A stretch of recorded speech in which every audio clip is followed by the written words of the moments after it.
Welcome back to Hot Takes from the Matriarchy. I'm Kavita Harris. So, International Women's Day just passed on Sunday, and while the rest of the world is busy cleaning up all the pink confetti and corporate brunch menus, don't get me wrong, I love myself a good brunch, we're going to be following the plumbing.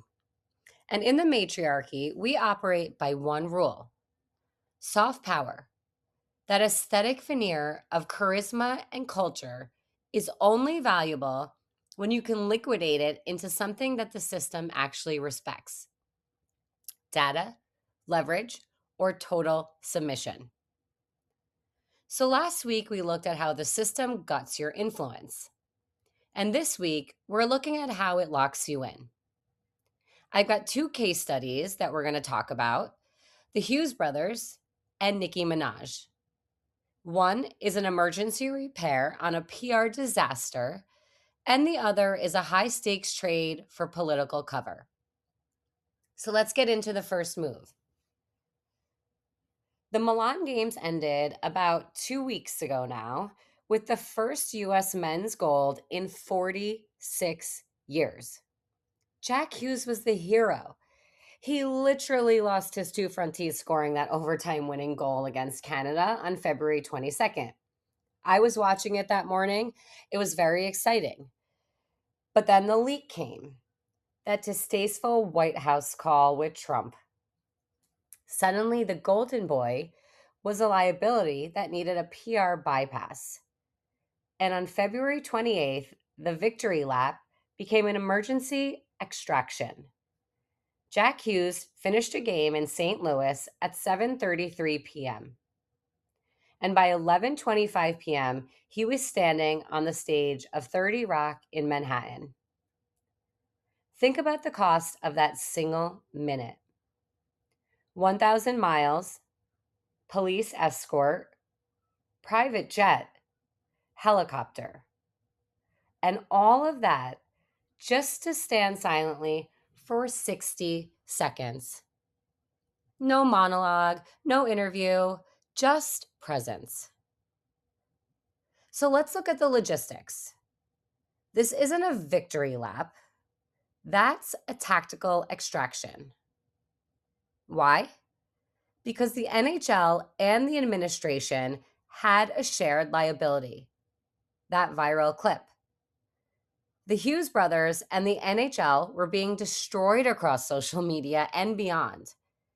They needed a reset before the news cycle completely destroyed the brand.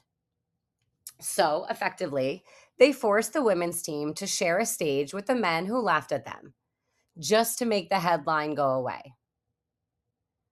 But on that stage, the Hughes brothers were secondary, and it was Hillary Knight, the women's captain, who delivered the scripted kill shot. She looked at the cameras and said, "It was going to be just us, but we thought we'd invite you guys too." Then Quinn Hughes tried to reclaim the narrative, reminding everyone that men hadn't won gold in 46 years. But Hillary didn't blink. She shot back. And the last time the women did it was 2 whole Olympics ago. And even Jack had to admit it. He just looked at her on national television and said, "Nice burn." The hero became a +1 in a room he didn't control. Fame isn't something you own. It's a rental, and you're just a tenant.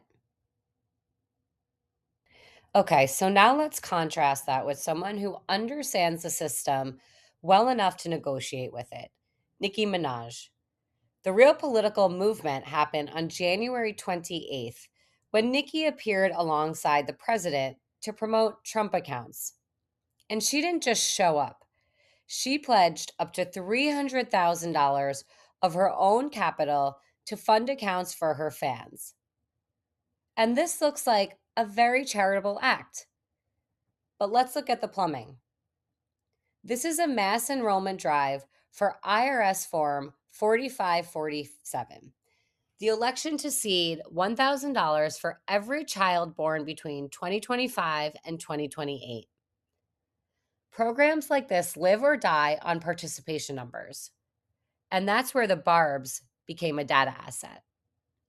On that same day, Nicki posted the Trump Gold card on X with the caption, "Welp," suggesting she received it to help with her citizenship process. But the reality the cameras didn't catch? The White House confirmed that the card is just a piece of plastic with zero legal weight. She didn't need the card. She's already fast-tracked. But she knew the audience needed to see her hold it. And it was a masterclass in optics. But why trade your kingdom's data for a prop? Because this move was a threefold liquidation. First, it was the data.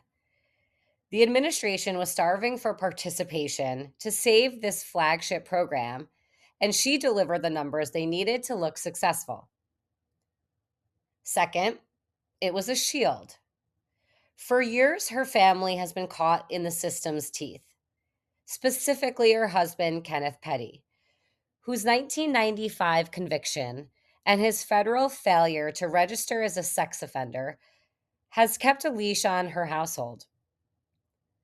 And by holding up that card, she signaled that she is now a partner of the state, buying the kind of institutional immunity that tells the courts to back off. And third, it's the rebranding of the empire. She did this to clear the runway for her new album, Pink Friday 3, dropping on March 27th. And she isn't just calling it a sequel. She's rebranding the Barbz into a political constituency, the MAGA Barbz.